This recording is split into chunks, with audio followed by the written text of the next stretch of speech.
Olá, eu sou o Thiago Otuki, economista do Clube FI. Estamos em mais um programa especial, né, dentro da nossa grade de março, que a gente vem publicando alguns vídeos e programas especiais.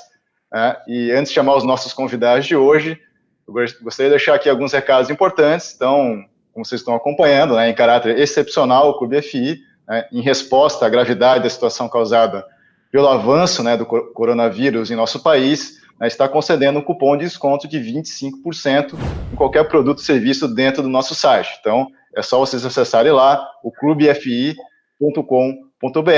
O desconto será aplicado automaticamente na tela de finalização do seu pedido. Tá? E os nossos convidados de hoje são o Arthur Vieira de Moraes, né, que é professor, consultor e apresentador do programa, né, de fundos imobiliários da Infomoney, o Rodrigo Costa Medeiros, né, que é analista de fundos imobiliários do Desmistificando FII, e também contamos com a presença do Rodrigo Cardoso, que é sócio fundador aqui do Clube FI. Tudo certo aí, Arthur, Medeiros, Rodrigo? Tudo ótimo, bom, sempre bom conversar com vocês. Estou eu aqui, o único paulista nessa conversa, né? Todo mundo aí em Santa Catarina, mas todo mundo de longe, né? Todo mundo de casa. Mas muito bom, obrigado pelo convite, sempre bom debater com vocês que entendem e que são grandes pensadores desse mercado. Tudo bom também, obrigado, Thiago, pelo convite, é um prazer aí poder participar ao lado aí do Arthur, do Rodrigo Cardoso e de você aí, do momento acho tão delicado, auxiliar os investidores a refletirem sobre esse momento, né, acho que tentar auxiliar eles a manter a calma nesse vídeo, sempre à distância, né, seria um prazer estar todo mundo junto, mas a distância e a situação leva a isso, então é realmente um prazer estar com todo mundo no vídeo. Legal, Thiago. Obrigado aí pela organização mais uma vez. Sempre um prazer aí estar com vocês aí, grandes nomes aí do mercado, Arthur, Rodrigo Medeiros. E a gente tá já, Floripa vai sair, aliás, Santa Catarina, o estado de Santa Catarina vai sair da quarentena já na próxima quarta-feira, né? A conferir. A gente já começa a restabelecer a normalidade aí, pelo menos aqui em Santa Catarina, né?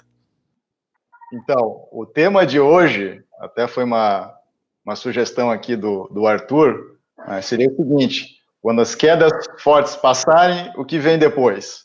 Então, a gente já passou alguns dias aí, né, praticamente 2 semanas desse período de forte volatilidade, correções de preço. Nos últimos dias, a gente está gravando de novo aqui no sábado, né? Então, o fechamento dessa semana agora, o mercado já deu uma boa melhorada. Enfim, eu particularmente, da mesma forma aí com o Arthur e o Medeiros, principalmente, já tenho conversado aí com outros analistas, investidores, gestores principalmente, então já dá para a gente colocar aqui algumas questões que a gente não abordou, né, em entrevistas e vídeos anteriores. Então eu vou passar a palavra primeiro aqui, então, para o nosso convidado, o Arthur. Então, essa fase de volatilidade é uma loucura tão grande, né? E por isso que a gente fala tanto de tentar. O Rodrigo falou agora um negócio importante, a gente quer principalmente ajudar as pessoas a se acalmarem, a conseguir atravessar essa fase, né? E todo mundo que é de mercado fala, pô, evita vender se você não precisa, cuidado para não sair vendendo nessa hora e tal, né? E a semana passada mostra muito o porquê disso. Porque, de repente, veio uma recuperação, nada mudou, a doença só piorou, para falar a verdade, né? Embora a gente esteja combatendo cada vez mais, eu realmente acredito que a cada nova quarentena, a cada coisa assim, a gente já está mais próximo de vencer essa briga, mas a situação que levou a toda a queda só piorou, que é a doença, e o mercado vai lá e melhora. Isso é um exemplo claro e óbvio do que é esse mercado quando perde completamente a base e fica totalmente irracional nessa volatilidade maluca, né? E por isso que quem puder não deveria se desfazer dos seus ativos nessas horas, né? E agora, não é porque também a semana passada foi mais tranquila que a gente pode decretar que essa fase louca passou, mas ela vai passar. Então acho importante a gente tentar colocar a cabeça aqui para funcionar e até debater, porque eu tenho certeza que alguma visão vai ser divergente ao longo dessa conversa, de tentar entender depois que a loucura passar, o que sobra. Por exemplo, o fiscal vai ser bastante prejudicado, não só no Brasil, mas no mundo inteiro. Algumas coisas vão mudar definitivamente, algumas práticas vão mudar. Então, a gente tentar começar uma discussão a respeito disso, para também, no meio dessa situação, começar a pensar nos próximos passos como um investidor de fundo imobiliário, né? Medeiros? Legal. O Arthur falou que de repente nós vamos vir a divergir aí no vídeo. Vai ser, acho que às vezes, um pouco difícil divergir dessas palavras, né, Arthur? Porque acho que o momento é esse mesmo. Eu tenho buscado falar isso para os investidores. Mantenha a calma sempre, né? Independentemente de qualquer coisa. Não é em momentos de estresse que você vende. Evidentemente que você não pode julgar quem vende, porque cada um sabe, né, da sua necessidade. Se precisa do dinheiro, você precisa vender. Você não tem condições de julgar isso. Mas você não pode vender por emoção, porque o mundo vai acabar. Porque o mundo não vai acabar. Nós já passamos por desgraças anteriores e as coisas se ajustaram normalmente. E, ao mesmo tempo, o que você fala é muito verdade, né? Essa volatilidade. Realmente, semana passada, o que nós tivemos de bom? Não tivemos nada de bom. O Rodrigo Cardoso comentou de que aqui em Santa Catarina a possibilidade, por exemplo, de nós acabarmos com a quarentena dia 1º de abril, como o governador falou. Só que hoje o governador já falou que possivelmente ele vai rever esse ato que ia reabrir. E no mesmo dia que o governador falou, o prefeito de Florianópolis fechou tudo. Então nós temos a classe política muito perdida em cima disso aí, e mesmo assim tudo se valorizou, né? Então eu acho que os investidores realmente eles têm que manter a calma, buscar, eu sempre digo, acho que fazer uma retrospectiva de por que você veio para esse instrumento, né? Por que eu fui para os fundos imobiliários, o que eu buscava, o que eu esperava, aquela ideia da visão de longo prazo. Eu sei que é difícil para quem já está dentro, para quem já está comprado, ver essa queda, ninguém gosta de ver seu patrimônio desvalorizar, mas infelizmente é algo que vai ter que suportar, é algo que vai ter que passar. Quem não está, a ideia é a mesma coisa, né? Acho que manter a calma. Daí nesse momento, sim, na minha visão, isso eu tenho dito algumas vezes, só fazer aquisições em momentos de verdadeiro estresse, porque aí vira uma oportunidade nos momentos de estresse, porque muita gente perde o racional. Então, por exemplo, a alta que nós observamos de quarta a sexta, para mim foi impressionante, porque nós temos muitos cenários ainda que podem ser desenhados para frente para ter uma alta tão rápida, né? Evidentemente que tinham sido depreciado demais, mas para você arrumar assim tão rapidamente chega a ser um pouco estranho, né?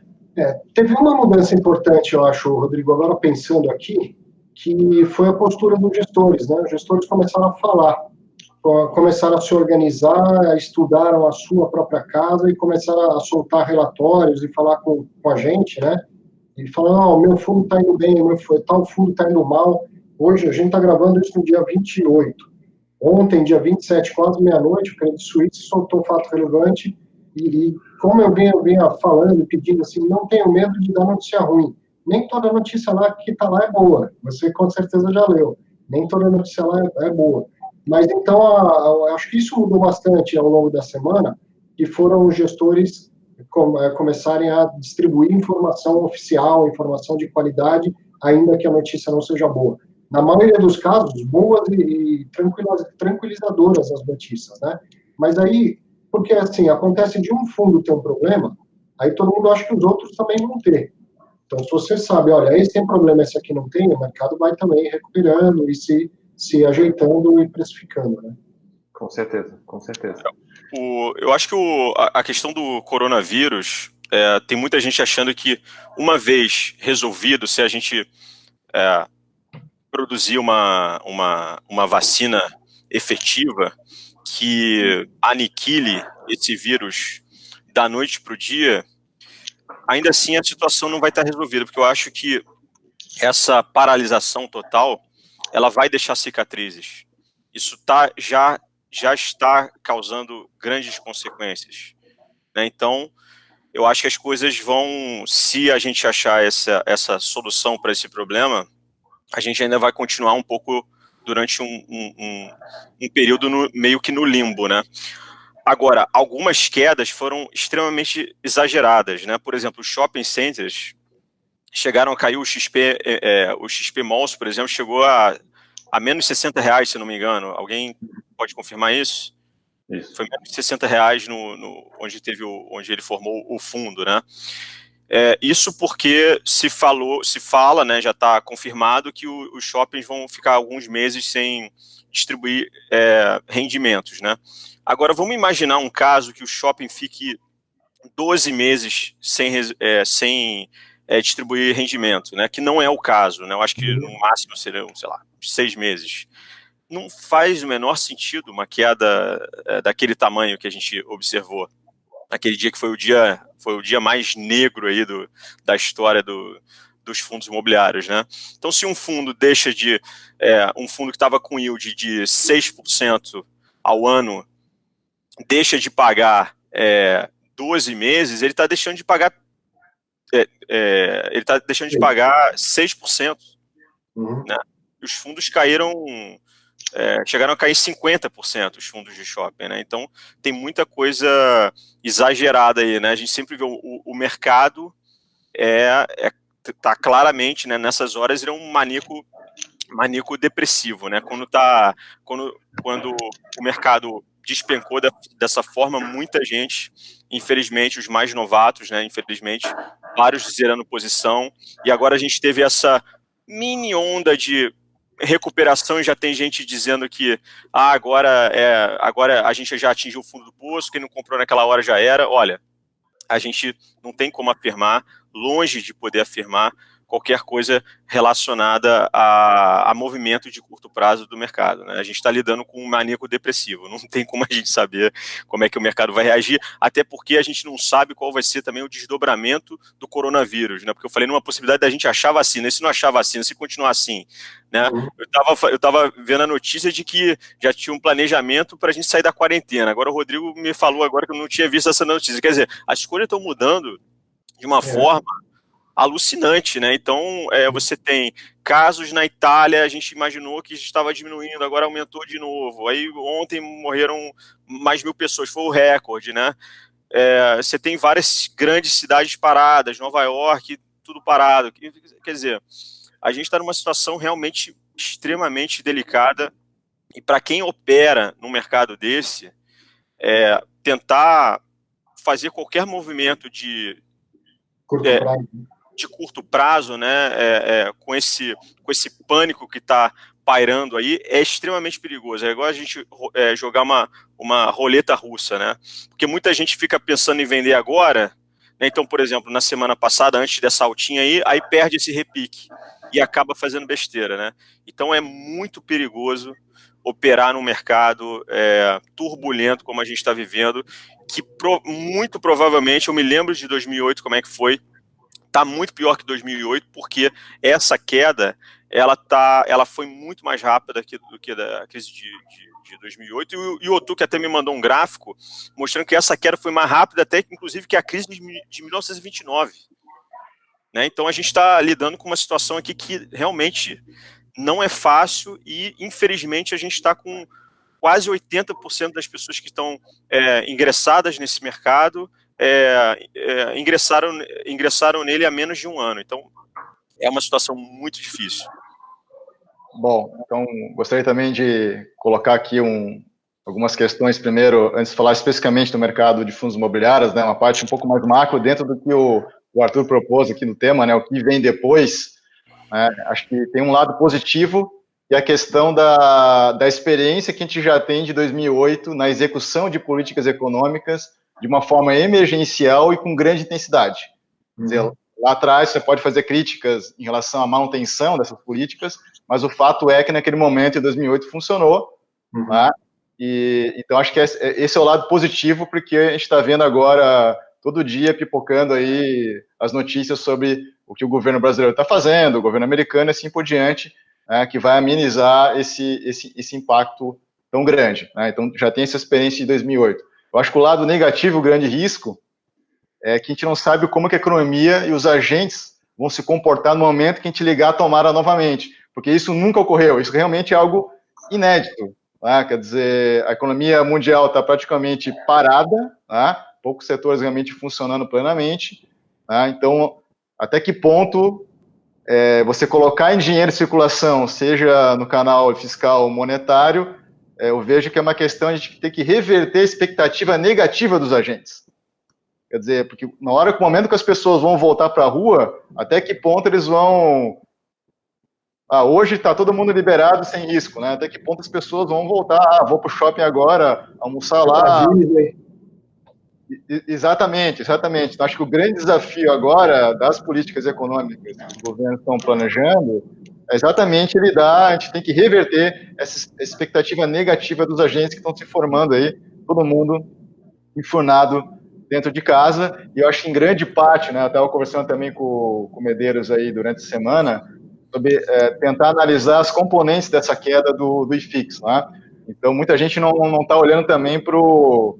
A gente vem falando de forma exaustiva, né? O Arthur também fala isso sempre, sobre a questão do juros de longo prazo, né? Então, acho que uma parte significativa, fazer uma conta aqui bem simples, 20% da queda do IFIX já é referente ao aumento dos juros de longo prazo que ocorreu, né? Então, se você olhar uma NTNB, né, o Tesouro IPCA+, o 2035, 45, ele estava sendo negociado a 3% há poucas semanas atrás e passou agora para 4,5%. No estresse do mercado chegou a bater 5% quase. Então, levando em consideração aquele prêmio, né, de risco entre o que paga, né, esses juros reais de longo prazo e o dividendo de um fundo imobiliário, quer dizer, os preços já teriam que se ajustar no mínimo 20%. Isso se você levar em consideração a distribuição dos últimos 12 meses, que a gente sabe que, em grande parte, não vai se repetir. Então, o investidor ainda tem que colocar mais uma margem que está sendo dificultada de você calcular, porque ninguém sabe qual vai ser a extensão dessa crise e, consequentemente, quanto que realmente vai cair esses dividendos. Então, isso gera, talvez, uma queda que a gente está vendo agora do IFIX, que, de certa forma, não é tão irracional assim como muitos estão debatendo aí. Então, passo a palavra aí para o Arthur novamente. Muito bom. Muita coisa que você falou eu queria comentar e até te devolver uma pergunta, mas vou começar pelo final, assim tem uma sequência. O que essa crise, a leitura que eu fiz mais recente, é que essa crise ela atacou dois pilares muito fortes de fundo imobiliário, que é ter renda relativamente constante e previsível. E aí essa crise foi lá e bateu na constância e bateu na previsibilidade. Entendeu? Por que o fundo imobiliário ele oscila muito menos que as ações, ele aguenta menos, ele sofre menos do que as ações na queda, por causa da constância e previsibilidade, relativas, evidentemente, porque é renda variável, mas por causa da constância e da relatividade da renda. E aí, se eu perdi renda, perdi previsibilidade, perdi constância, aí ele fica muito parecido com o mercado de ações. Eu não sei mais nada, já não sei aonde vai parar esse preço. Em tese, sei sim, porque tem um valor patrimonial lá, que é algo que a gente nunca deve esquecer na hora de fazer um investimento. Mas então essa questão aí de, eu já não sei se vai pagar rendimento ou se vai pagar o mesmo que estava pagando, eu perco uma fonte importantíssima para fazer conta. O Medeiros, que é analista, que fica dando call, compra isso, compra aquilo, que eu acho que o preço está completamente sem bússola nesse momento, né? Porque o rendimento é uma grande bússola. A gente tem que sempre lembrar que quando compra, o que compra foi patrimônio. Então, é o patrimônio que a gente tem que olhar. Mas o rendimento é um bússola, para saber se é o momento de entrar, se eu deveria esperar, se é um bom preço agora, o que eu acho do rendimento no futuro. E as pessoas ficaram totalmente sem referência em relação ao rendimento. E depois eu vou perguntar para você mesmo, tu que é o economista da parada aqui, né? Essa questão dos juros, né? Porque a gente vai ter a economia contraindo e isso fala a favor de políticas expansionistas, então juro para baixo, por exemplo. Só que, ao mesmo tempo, a nossa questão fiscal foi deixada de lado temporariamente. Não só nossa, do mundo inteiro. Mas a nossa situação fiscal piora. E isso fala de juro para cima. Nessa dicotomia aí, o juro é para baixo ou o juro é para cima? O que te parece? Para quem mais quiser opinar, né? Então, Arthur, então existe uma diferença entre os juros de curto prazo, que é o instrumento de política monetária que está na mão do Banco Central. Então, o Banco Central percebe que ele reduziu a taxa na última reunião e possivelmente até pode reduzir de novo. Mas ele não tem controle sobre a taxa de juros de longo prazo, porque quem negocia isso é o mercado. O que acontece em condições normais, né, de temperatura e pressão, é que quando o Banco Central reduz a taxa de juros de curto prazo, né, ele vai se propagando ao longo da curva e os vértices mais longos também caem. Mas agora é exatamente o que você falou. A taxa de juros de curto prazo está caindo em resposta à retração econômica já prevista pelo próprio Banco Central e pelo governo, tá? Mas aí tem a questão fiscal no longo prazo. Quer dizer, a gente vai se endividar, quer dizer, o Brasil já tinha pouca margem, né? Enfim, ainda bem que a gente conseguiu fazer a reforma da Previdência, né? E os cálculos já indicavam que a gente ia bater lá 80% ou mais, né, daquela relação dívida-PIB. Agora, enfim, não dá para pensar em reformas fiscais agora, do que estava ocorrendo aí no governo, no Congresso. Então, no médio e longo prazo, a gente vai ter aí um impacto fiscal, e isso já é precificado nas taxas de longo prazo. Né? Então, isso, claro, também influencia no custo da dívida do governo, para ele poder financiar isso também.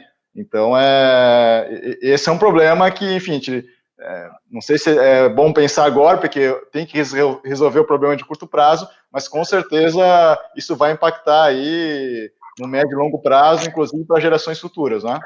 Então, mas é importante, o próprio Medeiros, quando ele já falou muito bem no relatório dele, que na hora de usar meio que uma taxa de desconto, ele pega um pouco da NTNB longa, um pouco do pré-fixado curto, não é isso? Isso mesmo. E aí? A NTNB longa foi para 4,5. Ela volta para 3? Não acho que volta para 3, mas ela fica em 4,5? Também acho que não fica em 4,5. Entende a importância da gente fazer esse debate sobre a questão do juro longo, se ele vai ficar alto e vai subir mais, ou se ele tende a retrair um pouco, enfim. Interessante. Arthur, acho que a tua provocação, até a provocação em cima das análises que eu faço, né, que é o objetivo fazer, de compra isso, ou qual fundo comprar, qual fundo vai pagar, e que eu acho que vai um pouco de encontro até o que o outro Rodrigo comentou, né? Qual que é o yield de um fundo hoje? Eu não sei, entendeu? Eu estou tentando traçar, por exemplo, eu não tenho a menor sombra de dúvida que o maior prejudicado de todos da crise é o fundo de shoppings. Eu não sei se alguém aqui discorda, mas eu acho que é unânime que realmente os fundos de shoppings vão ser os que mais vão sofrer. E a grande dificuldade hoje é você traçar exatamente o que vai acontecer depois que acabar isso. Porque nós temos, possivelmente, nós vamos perder um dos principais meses de vendas no shoppings, que é o mês de abril, né? Páscoa e Dia das Mães junto. Então, qual vai ser o impacto, o reflexo disso tudo? Então, qual que é realmente o yield de um shopping? Quanto isso vai impactar nos próximos 2 anos? E qual taxa de juros futuras eu preciso usar para fazer esse cálculo? Porque eu não posso usar essa taxa de curto prazo. E isso é muito interessante, porque muitos investidores hoje nos escutam e estão buscando informações porque eles estão com medo, porque estão vendo suas cotas cair. E eu escuto muitos investidores, leio blogs, e eu vejo às vezes que as pessoas têm até uma certa, vamos dizer assim, vergonha, porque ela foi para renda variável nesse último ano, porque a taxa de juros estava muito baixa, e às vezes aquele amigo, parente, que dizia, não vai para isso, que isso é cassino, e agora ele tem aquela vergonha porque ele perdeu 20%, 30% do patrimônio dele. E não é bem assim. Né? Na verdade, desvalorizou, né? Não necessariamente perdeu, né? Exato, exatamente. E assim, na verdade, a bolsa, ela é um termômetro da vida. Essa é a filosofia, né? A bolsa, ela não é um ser inanimado ou um cassino, não, ela é o termômetro da vida. Eu tenho certeza que se um dono de posto de gasolina pudesse antever essa crise nesse momento, ele teria vendido seu posto lá em dezembro, né? Então, qual que é acho que a dificuldade, a diferença? É que posto de gasolina não se vende na bolsa. Eu não vendo todo dia um posto de gasolina, eu só ponho lá e vendo pelo valor que eu quiser. E na bolsa nós temos essa situação. Então, essas pessoas, elas não têm que ter esse problema, porque se eu tivesse um apartamento para vender hoje, não é que ele se desvalorizou, não é que ele perdeu o valor, só que eu tenho muito menos interessados em comprar. As pessoas estão com muito mais receio. Então, com certeza, eu teria que vender mais barato, se eu tivesse que vender obrigatoriamente. Então, é isso que a bolsa acontece. Agora, essa discussão daí de taxa de juros, ela leva a uma outra discussão, porque enquanto a taxa de juros futuro realmente ela está mais alta, a taxa de curto prazo, a meta Selic, ela está baixa, isso influencia diretamente aquele investidor tradicional, que tem seu dinheiro na bolsa, seu dinheiro em CDB. Esse investidor vai estar ganhando muito pouco, né? E aí ele vai ter que realmente começar a ver outros instrumentos, evidentemente que provavelmente depois de que passar essa avalanche, né? Então, quando a gente conversa com quem é, né, do mercado imobiliário mesmo, o Giancarlo é um cara que fala isso bastante, o Hanud, né? Fala, ó, essa crise agora, ela vem num momento diferente do que foi a outra, porque o mercado imobiliário estava numa situação boa, numa situação de recuperação, e isso não vai simplesmente ser anulado. Por exemplo, não vai ter novas entregas, e menos ainda agora em função da crise, né? Então, o momento era importante. Quando a gente olha para essa parte que você chamou a atenção, que é taxa de juros está baixa e está vindo mais para baixo ainda no curto prazo. É diferente de pegar aquela época de 2015 com a taxa de juros a 14,25, né? Não, agora a taxa de juros é 3,25. As pessoas vão continuar percebendo a necessidade de mudar o seu perfil de investidores, de tomar um pouco mais de risco. E quem não fez ainda, melhor fazer agora do que ter feito no passado, né?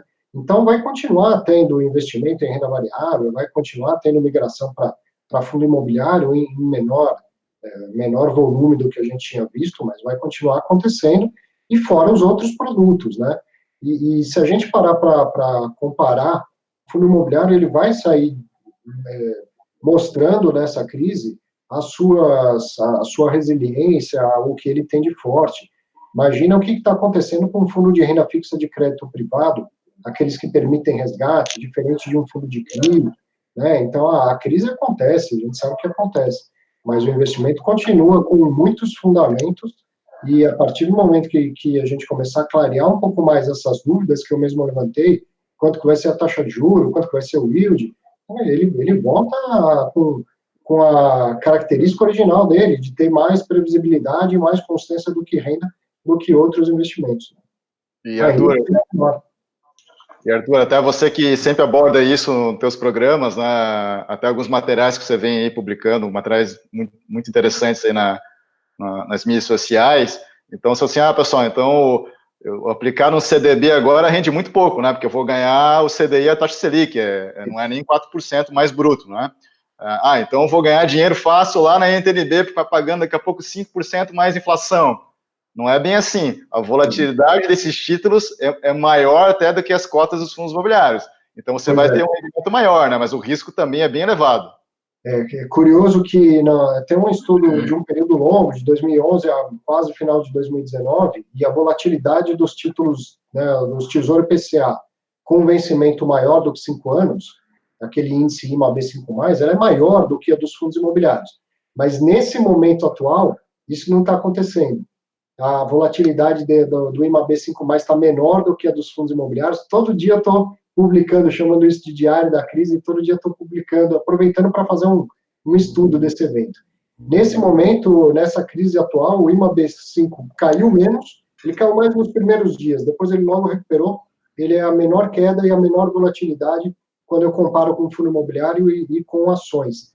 E aí eu vi num e-mail, chegou um material da S&P, e eles pegaram lá, vocês vão gostar de ver isso, né? Eles têm lá alguns índices de baixa volatilidade, né? Tem inclusive um índice S&P 500 de baixa volatilidade. E aí foram ver como que eles se saíram no meio dessa crise. Por incrível que pareça, eles estão saindo pior do que os ativos de volatilidade normal. Olha que loucura, né?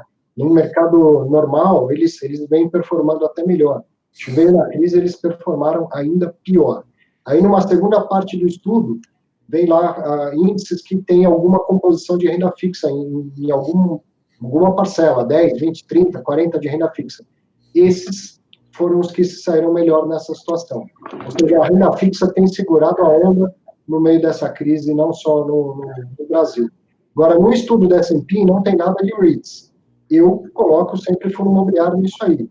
E os fundos imobiliários têm mantido uma volatilidade de praticamente metade das ações. Metade das ações. E não muito maior do que a volatilidade do IMAB. Então, na minha opinião, ele continua sendo o endereço do primeiro investimento em renda variável de alguém. Quem tem que sair da renda fixa vai para a renda variável, faça isso via fundo imobiliário. e ele continua mostrando que cabe no portfólio de praticamente todo mundo. Deixa eu fazer um comentário aqui. Olha que ironia do destino.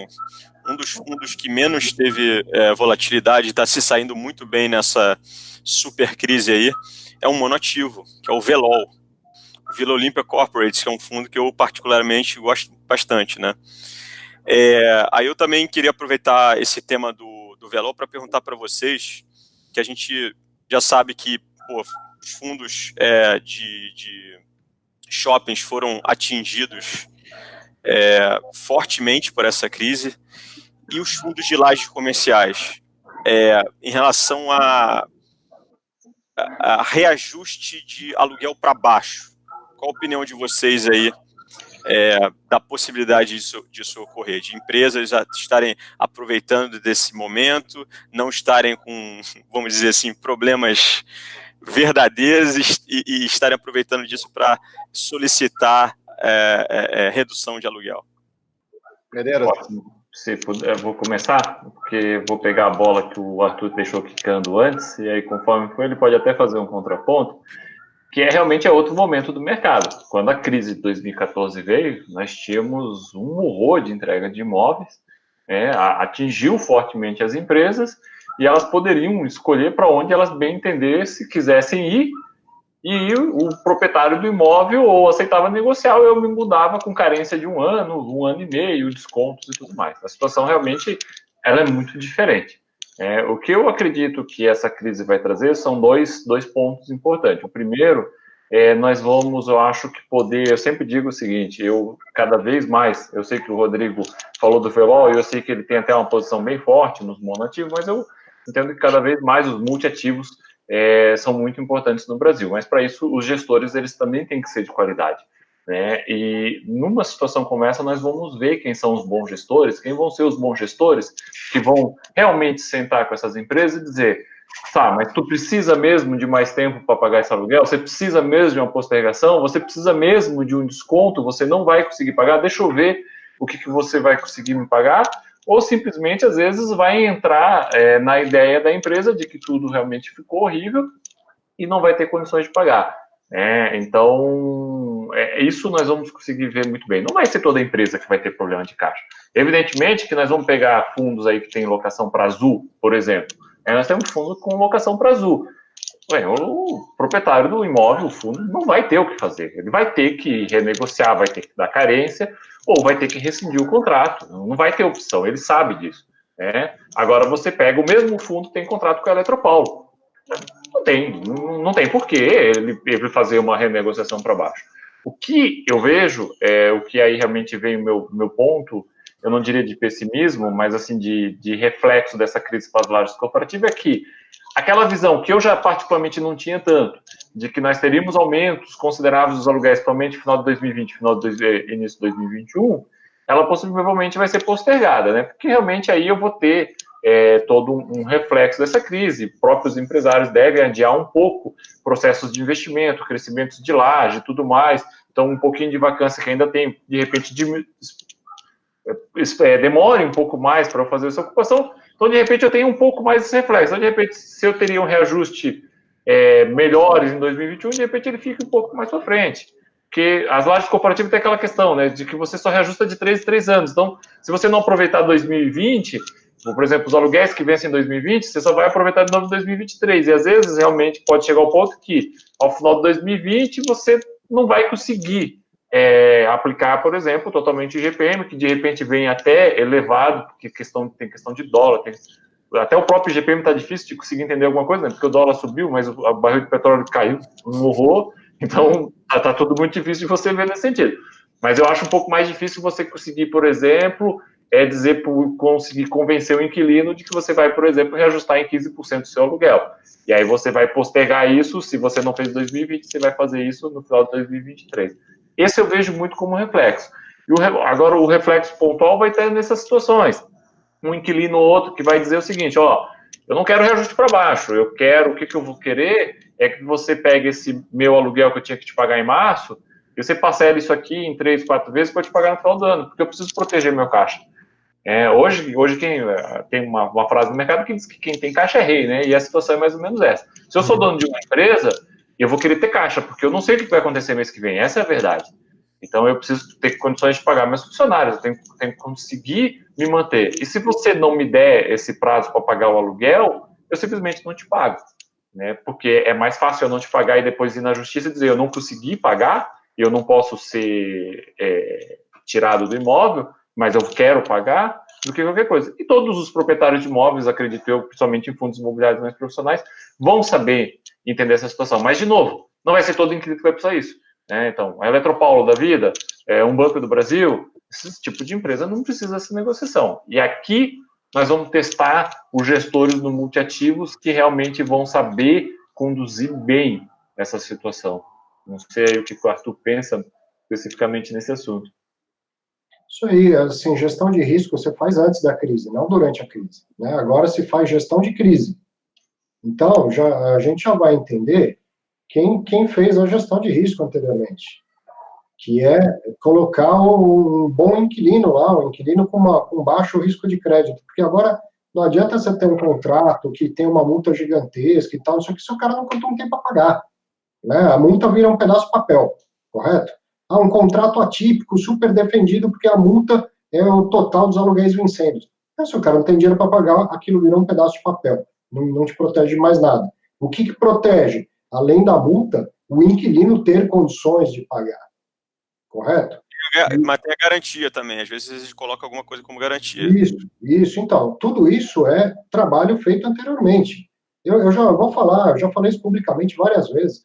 Lá em 2012, teve uma onda grande de captação, e aí os fundos captando dinheiro, tá nada parecido com o que foi agora, era muito pouco dinheiro se comparar com o que é hoje, né?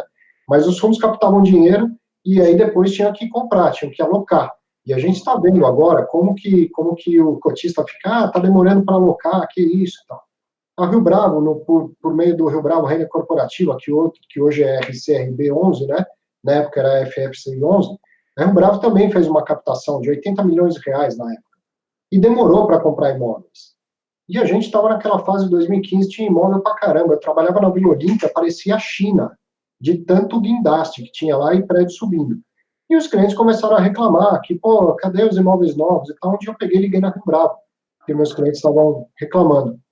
A Anitta me atendeu, e eu falei, pô, Anitta, tem tanto imóvel por aí, né, vocês não compraram nada ainda, não tem imóvel bom para comprar? Ela falou, imóvel bom? Tem um monte. Inquilino bom eu não achei nenhum ainda, então eu não vou comprar enquanto eu não achar um inquilino bom. Acabou. Eu falei, puta, Anitta, obrigado, beijo, e desliguei. Eu não tenho argumento, isso é gestão, isso é fazer gestão de qualidade, isso é pensar no risco que pode vir à frente, entendeu? Então, a gente vai ver a qualidade do gestor por duas coisas.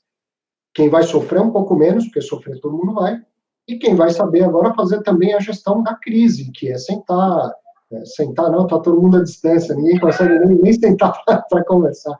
É muito louco, parece filme de ficção. Mas quando o gestor fala, a gente faz um trabalho muito ativo de estar próximo, de entender o que está acontecendo com o inquilino, o gestor que faz isso de verdade, que não é só da boca para fora, ele já sabe qual é o inquilino que vai precisar, qual que não vai precisar, correto? E se ele tiver condições de ajudar o inquilino que está precisando, que bom, porque isso é parceria, essa relação de parceria é para ser de longo prazo. Mas a crise vai deixar muito claro, mais uma vez, toda a crise deixa muito claro quem são os bons gestores. Aqueles que estão próximos dos inquilinos, estão próximos dos investidores, estão se comunicando, estão falando com a gente, estão soltando relatórios de risco. Um dos legados que eu espero que essa crise deixe são esses relatórios excepcionais que estão sendo divulgados agora. Relatórios de risco, como o Credit Suisse fez agora, como a Vinci fez, o Credit Suisse fez ontem, né, antes da gravação, a Vinci fez anteontem. Pô, isso aí podia se tornar uma praxe em qualquer época, no mercado bom, mercado ruim, a cada 3 meses sair um negócio desses, né? Então, isso aí sempre vai, uma crise sempre deixa claro quem é o melhor, quem é o bom gestor, e quem é o gestor que está na inércia. O que não dá no momento de crise é inércia, entendeu? Isso não pode acontecer. Agora, olha que interessante, Arthur. A minha família, como eu já falei, a gente investia diretamente em imóveis, né? Uhum. E hoje eu fico pensando nessa situação, se a gente tivesse ainda os imóveis e tivesse que nós lidarmos com essa crise inteira. Imagina o caos que ia ser. Então, para quem estava acostumado com aquilo, e hoje eu tenho todo o meu patrimônio em fundos imobiliários, e tem toda essa qualidade de gestão aí que você muito bem descreveu, a gente sabe o seguinte, que o que eu sei é o seguinte, que o melhor possível está sendo feito com os nossos ativos, né? Então isso é uma coisa que me deixa muito tranquilo. Agora eu queria puxar aqui um último tema aqui, que a gente só falou de desgraça, né? Tanta coisa ruim. Quais segmentos, né? Isso aí muita gente quer saber. Quais segmentos que vão ser os menos impactados por essa mega crise aí? A gente já sabe dos galpões logísticos, né, que está aumentando a demanda, né, devido ao crescimento aí do e-commerce em algumas áreas. Mas o Rodrigo me falou de um outro segmento aí que ele até, quando ele me falou, eu dei até risada, né, que era um segmento que o pessoal tinha muito preconceito. Se quiser começar aí, Rodrigo. Então, quando eu conversei com o Rodrigo antes por telefone, e, curiosamente, na minha opinião, não que vai sofrer menos em questões de cota ou qualquer coisa do tipo, né? Eu acho que, vamos dizer assim, vai sofrer menos em renda, né? São as agências bancárias, né? Os fundos O negócio virou de ponta cabeça, totalmente. Em janeiro, o que era o melhor? O melhor era shopping. Agora virou. Não, a agência bancária tá caro. Agora eu fico imaginando o seguinte: esses pessimistas de plantão aí, né? Que eles sempre falam, não, eles sempre botam umas possibilidades assim absurdas, né? Não, se o prédio pegar fogo, se bater um avião, não sei o que, você fala, pô, mas isso não vai acontecer. Agora imagina se eles falassem isso 6 meses atrás, não, e se tudo for fechado, se todos os shoppings forem proibidos de serem abertos e o mundo inteiro fechar, e aí, o que vai acontecer? Você vai falar, pô, cara, agora se esses mesmos caras falarem, se tiver um ataque alienígena, eu vou falar, cara, não sei, vamos analisar isso. Mas você vê que interessante, Arthur, porque todas as vezes que eu tive o prazer de ter o programa, que para mim é sempre um prazer, né? Nós sempre conversamos, tanto no programa quanto depois nos bastidores, sobre a diversificação, né? Eu acho que nós somos meio que estamos bem sintonizados nesse ponto, né? A diversificação. Eu, quando fazia atendimentos particulares, hoje só pelos relatórios de research, eu sempre insisto na diversificação, né? Um portfólio bem diversificado é um portfólio que vai te proteger. Então, você imagina se você tivesse uma carteira só de shopping, você imagina se você tivesse só uma carteira de logística ou coisa do tipo. Então, realmente a diversificação. E aí, uma coisa que eu bato na tecla, eu sei que você também bate na tecla, eu bati muito nessa tecla nos primeiros 3 relatórios lá do Desmistificando, não tinha como prever esse coronavírus, o que está acontecendo, infelizmente, mas, inclusive, eu insistia sobre a diversificação não só em fundos imobiliários. As pessoas têm que entender que existem outros investimentos fora. É o portfólio. Porque surgiram oportunidades, nós não temos dúvidas. O que eu acho que eu vejo muito nessa questão de oportunidades que surgem, e que aí eu traço um paralelo um pouco das ações, que eu continuo estudando ações, apesar de realmente fazer só análise de fundo imobiliário, é que é o seguinte, por que às vezes as ações caem tão mais rápido, tanto mais? Porque se alavancam em ações. E aí são acionados mecanismos, vocês sabem disso, são acionados mecanismos, né, que vai puxar essas alavancagens, são chamadas de margem, são às vezes vendas de ativos forçados, que eu ainda gostaria de ver, não sei se vamos conseguir chegar a ver, se a queda que aconteceu nos shoppings naquela quinta-feira não tem, de certa forma, influência de alguns investidores que possam ter ficado com contas negativas em razão de chamadas de margem e que acabaram sendo forçados a vender alguns fundos imobiliários, que tiveram algumas quedas ali que realmente não fazia sentido. Nem mesmo para pessoas, parece que altamente desesperadas, fariam sentido. Então, se você não tem um portfólio completo, você não consegue aproveitar essas oportunidades, né? E são portfólios que o investidor ele tem que aprender a fazer, que eles sejam, ou eu sempre digo isso, que eles sejam ou inversamente proporcionais ou neutros. Então não adianta você ter, eu vou ter então um portfólio bem diversificado, eu vou ter fundo imobiliário e tesouro IPCA. Não, o comportamento deles acaba sendo relativamente semelhante. Você tem que conseguir aprender a fazer esse movimento. Mas só para concluir a pergunta lá do Rodrigo, eu acho que realmente ficou... É verdade, os fundos de agências bancárias vão ser muito beneficiados no sentido de que eles vão poder manter a renda, então o investidor que tinha esse fundo ali, ele vai conseguir manter sua renda estável, Mas eu estou com a visão, e aí eu não sei se vocês compartilham, de que, de repente, essa situação toda ela possa acelerar a virtualização das agências. Eu era um pouco resistente a essa ideia de que a virtualização pudesse acabar realmente fortemente com a ideia de agência bancária, continuo adepto a isso. No entanto, um dos pontos que eu sempre defendi é o seguinte, aquelas pessoas de 60, 70 anos, que às vezes tinham um pouco de dificuldade de mexer na internet bank e tudo mais, elas neste momento estão sendo obrigadas a aprender a usar, né?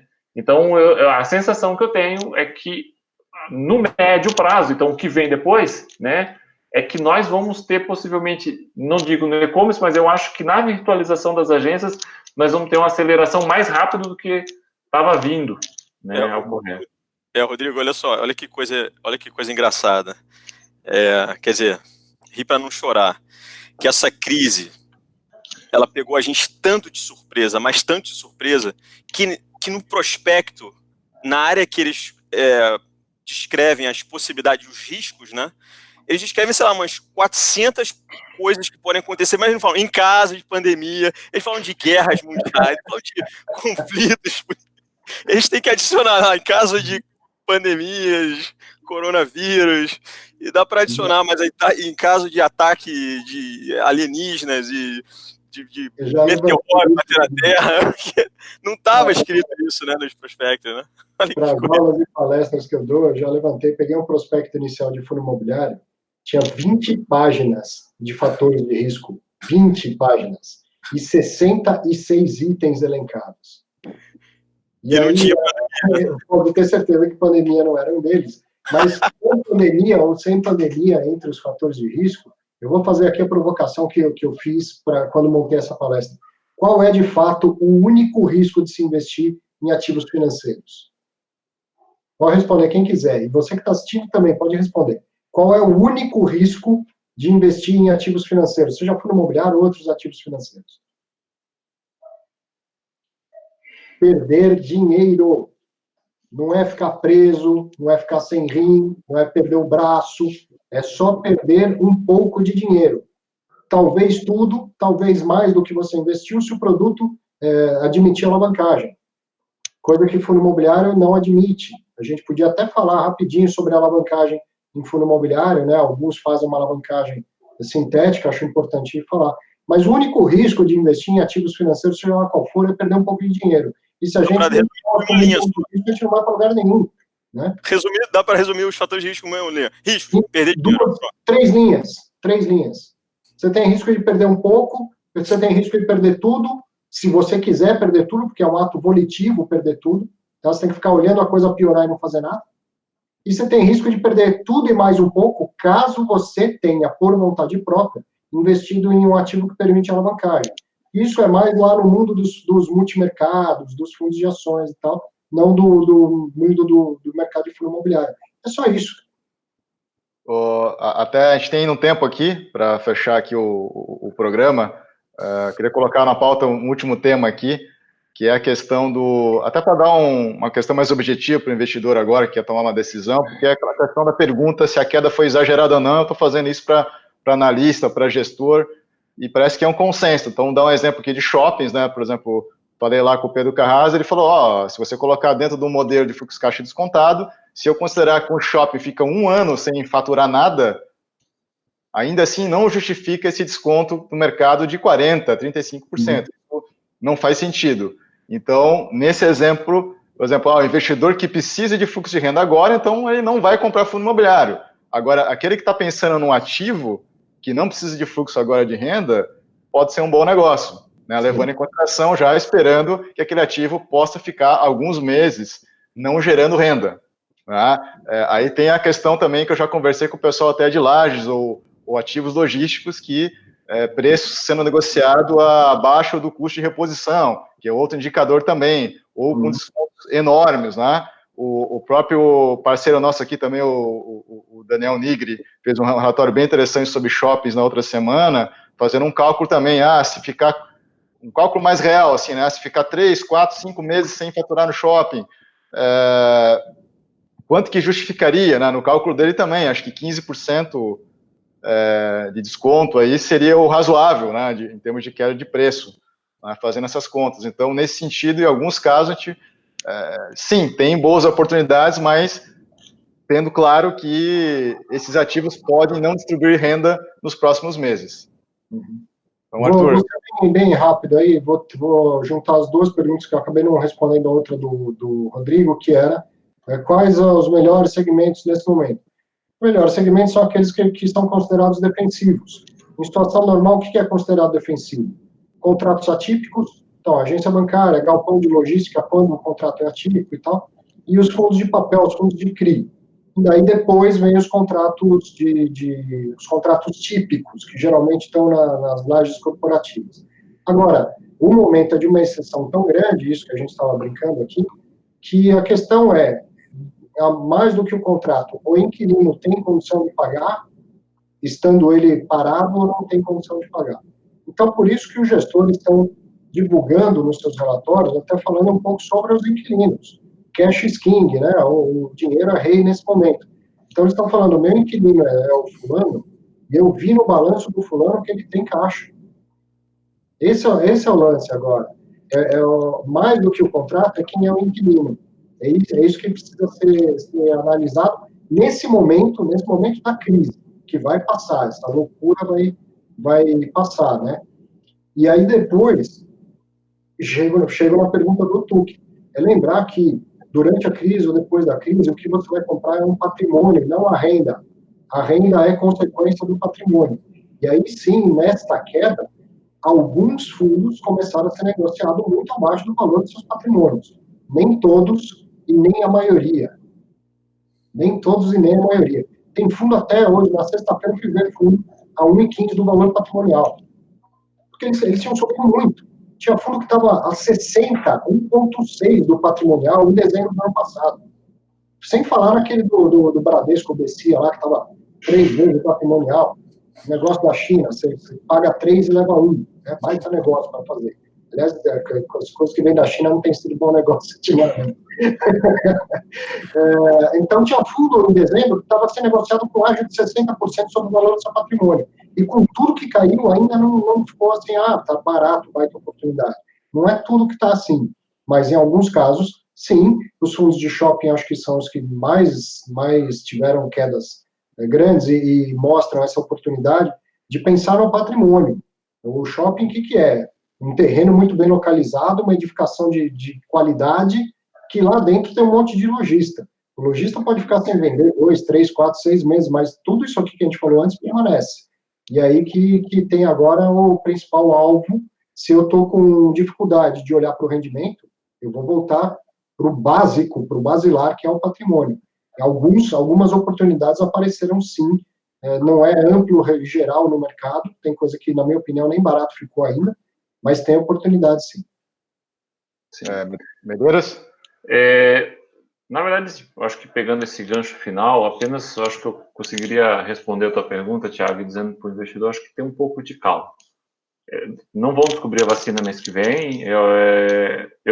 Ontem à noite eu li um artigo que falava sobre alguns estudos do próprio Bill Gates. O Bill Gates é extremamente respeitável nessa área de virologia e tudo mais, e ele diz que antes de pelo menos 18 meses não tem nem como se falar em vacina, e se nós resgatarmos o H1N1 em 2009, a situação foi muito semelhante. Então, a situação não vai melhorar mês que vem, não vai melhorar daqui a 2 meses.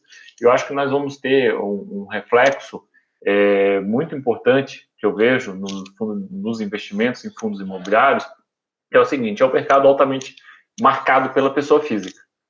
O grande comprador é a pessoa física. Isso é normal, até pelas características tributárias dele. E a pessoa física, ela vai ser altamente impactada por esse movimento todo que nós estamos tendo. Então, o que eu vejo hoje? Pequenos empresários, microempresários que estavam comprando fundos imobiliários, eles vão provavelmente ficar sem fluxo de caixa por alguns meses, eles vão ter que adaptar a sua vida.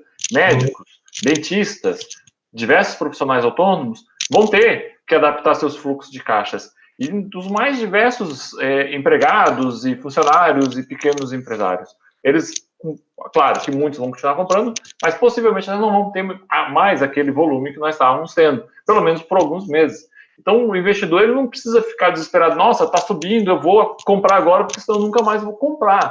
Eu acho que esse é o momento que você realmente tem que analisar racionalmente, exatamente como o Arthur falou. Nem tudo ficou realmente barato. Tiveram alguns movimentos ali que eu comentei, mas qual é o sentido, por exemplo, os fundos de hospitais estarem subindo? As pessoas acham o quê? Que é uma pandemia, os hospitais vão faturar mais? Não fazia nem muito sentido aquilo dali que estava acontecendo. Então, e além do que, tem algumas situações que levam alguns fundos, por exemplo, a ter necessidade de remarcar valor patrimonial, fundos que marcam na curva de juros, os FOFs que tem que remarcar os próprios valores dos seus FIIs. Então, o investidor tem que ser muito crítico nesse momento, muito racional. Não é, caiu 20%, eu vou comprar. Não, teve, por exemplo, o fundo que o Arthur citou, ele podia cair 50%, que ele, na minha opinião, ainda estava caro. Né? Então, principalmente porque isso é importante destacar, ele era um FOF, né? Não era um belo imóvel que de repente estava mal avaliado no valor patrimonial, não, ele era um FOF. Então, o valor patrimonial dele é o que ele vale mesmo e não tem discussão. Né? Então, ele podia cair 50% que ele continuava caro. Então, realmente, o investidor ele tem que ter esse cuidado muito grande. Eu tenho dito no meu relatório que, sim, que é um momento que surgem mesmo oportunidades. Eu vou reforçar isso ainda por algum tempo. Eu acho que os momentos bons para aquisição, infelizmente, são esses momentos de estresse. Eu digo infelizmente porque é uma tristeza que nós estamos vivendo em toda a nossa sociedade, né? Mas o investidor ele tem que fazer, eu acho que agora, também meio que um básico, os ativos de altíssima qualidade e que realmente, exatamente o que o Arthur falou, agora o gestor ele fez a gestão de risco, ele vai sentir menos, evidentemente. Então, e vai sair mais rapidamente da crise, né? Eu acho que também tem isso, porque sentir todo mundo vai sentir. Agora nós vamos descobrir quem vai sair mais rapidamente da crise. Esse vai ser um ponto importante também. Só para complementar o que o Arthur falou, ontem eu estava conversando com um gestor, né, de fundos de estados e não de estados. Aí ele falou, estava todo mundo na minha orelha meses atrás, cap rate, só olhando para o retorno, né, para o fluxo, e eu sempre um pouco mais conservador, não, vamos olhar para a qualidade do ativo e qualidade dos inquilinos, dos locatários, né? E aí a gente falou, agora eu estou mais tranquilo, né, porque eu sei que eu vou ter essa margem de negociação, que eu sei que as empresas que estão locando lá os imóveis do fundo vão ter esse fôlego e, enfim, a gente vai ter menos estresse aqui na nossa carteira, né? Então, agora realmente, como o Arthur falou, é olhar para o ativo e para a qualidade dos inquilinos. Então, o Rodrigo quer dar uma contribuição final? A gente já está aqui no... Sim. Eu acho o seguinte, que as pessoas estão focadas muito nessa questão do coronavírus, só que a gente está diante de um cisne negro muito grande, como a gente nunca viu antes, talvez na história do mercado financeiro. E eu acho que esse cisne negro ele pode ter filhotes de outros cisnes negros que a gente não está nem conseguindo imaginar, porque a consequência disso ninguém sabe.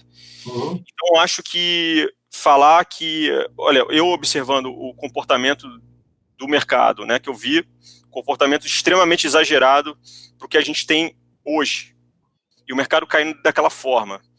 Então não vai me surpreender nem um pouco se o mercado formar um novo fundo com um novo mini cisne negro que vai estar relacionado à consequência dessa mega crise aí que a gente está vivenciando, porque tem um monte de coisa acontecendo, já tem um monte de empresa quebrando, já tem um monte de coisa acontecendo, e a gente não sabe ainda qual vai ser a consequência disso. Quando essas consequências começarem a pipocar, pode ter uma nova onda forte de venda. Então, mais uma vez, aí que vocês falaram muito bem, a gente tem que ter calma e pensar sempre no ativo, né? Eu sempre penso assim, o que me tranquiliza, que é muito fácil eu fazer essa analogia, porque eu já tive imóveis, eu penso o seguinte, vamos lá, por exemplo, eu tenho HGRE, eu olho lá para os imóveis do HGRE, aí eu vi essa crise toda acontecendo, coronavírus e tal, eu imagino o seguinte, não, os imóveis estão ali, as empresas estão ali, pode até, sei lá, ficar um tempo recebendo menos, com alguma renegociação para baixo, mas o imóvel está ali, não vai a zero, né? Então isso aí que a gente tem que pensar. Se você tivesse aquele imóvel que pertence àquele fundo imobiliário, você estaria tranquilo? Se sim, você tem que estar tranquilo com o fundo imobiliário também e ignorar o número lá que aparece lá no seu home broker. Aliás, só prestar atenção nele se você tiver dinheiro para comprar mais, caso você esteja com viés de longo prazo. Mas quando eu falo longo prazo, a minha recomendação é de pelo menos 10 anos, para ter essa tranquilidade. Quando a gente olhar no horizonte de 10 anos para essa crise toda, isso vai ser a gente vai ver uma queda pífia aí quando a gente observar num prazo mais longo. Então, pessoal... É o seguinte, se a gente estivesse juntos, a gente ia fazer uma selfie, né? Então, vamos fazer do mesmo jeito. Antes da gente encerrar. Valeu, depois eu mando para todo mundo aí. Então, pessoal, agora a gente já está realmente com o limite do tempo. Vou passar aqui a palavra para o Arthur, então, para te fazer as considerações finais. Cara, é só repetir tudo que a gente falou, mas é bom, né? Que o professor tem essa mania de chegar no fim e dar uns bullets de tudo que foi dito. Então, nada garante que a crise acabou, nada garante que as quedas acabaram, não é só porque subiu semana passada que não vai cair mais, e que a crise, ela escancara as obviedades. Outras coisas a gente vai aprender, algumas convicções a gente até vai abandonar, mas o que é óbvio fica escancarado na crise. E o que é óbvio é qualidade de ativo, qualidade de gestão e diversificação. Não tem que ser feito na crise nada diferente do que era para ter sido feito antes. É só isso. Quem não precisa vender, se possível, segura a onda, aguenta a cabeça e não venda patrimônio a preço baixo. Quem precisa vender, ou quem não conseguiu aguentar o emocional, cara, vendeu, tá bom, vai dormir tranquilo, também não tem preço, entendeu? Não tem vergonha nenhuma, eu não gosto desse papo de sardinha, para mim isso é uma tremenda bobagem. Quem precisou vender por questões financeiras, ou porque não aguentava mais ver aquilo tudo, fica tranquilo também agora, relaxa um pouco, para de olhar, que amanhã as coisas mudam e você pode voltar a investir quando quiser. Mas fica tranquilo, a crise vai passar e conta com a gente. Todo mundo que está aqui faz conteúdo de qualidade, faz conteúdo honesto, é gente bem intencionada, pode ter certeza que a gente vai continuar acompanhando e levando o melhor possível para que as pessoas tenham cada vez mais informação. Acompanhem também os seus relatórios oficiais que estão saindo dos gestores, porque isso é informação, contrário disso é desinformação. Vai no que é oficial e comece a ficar tranquilo para tomar suas decisões, seja de investir, de não fazer nada ou de desinvestir. Medeiros? Não tenho muito o que acrescentar aí o que o Arthur falou. Eu acho que realmente as pessoas, apenas o investidor tem que ter calma. Eu acho que ter muito cuidado, pegando um gancho do que o Rodrigo falou, cuida com essa ideia de que eu vou ficar querendo trocar, eu vou comprar o ativo tal, vender o ativo tal. Está tudo muito volátil nesse momento. Se apegue ao que você fez para chegar aqui. Eu acho que faça a retrospectiva para saber por que você fez. Se você precisar vender porque você realmente precisa de caixa, ok, não tem o que fazer, você tem que vender. Se você não tem que vender, eu tenho um amigo que diz o seguinte, eu excluí o aplicativo do meu celular, daqui uns 3 meses eu ponho de novo. Essa é a verdade. Só um recado rápido aqui, principalmente para os iniciantes que sempre falam em querer comprar baratos ativos. Infelizmente, notícia boa não gera preço ruim. Notícia ruim gera preço bom. Então você só vai ver preço bom no mercado quando tiver notícia ruim. É só isso que eu queria dizer. Obrigado aí pela participação de todo mundo. Então tá certo, pessoal. Então agradeço aqui a participação, a disponibilidade aqui no sábado, né, depois de uma semana de trabalho aí, do Arthur, né, que já participou de outros programas, o Rodrigo também, o Medeiros, né, sempre nosso parceiro aqui no Clube FI. Também agradeço a participação, né, do Rodrigo Cardoso, sócio fundador aqui do Clube FI. De novo, né, o cupom de desconto de 25% agora, se você está interessado, né, em estudar mais fundos imobiliários, ou se está de fora e quer começar, tem uma oportunidade, é só entrar no nosso site. Então tá certo, um grande abraço para a nossa audiência e até o próximo programa.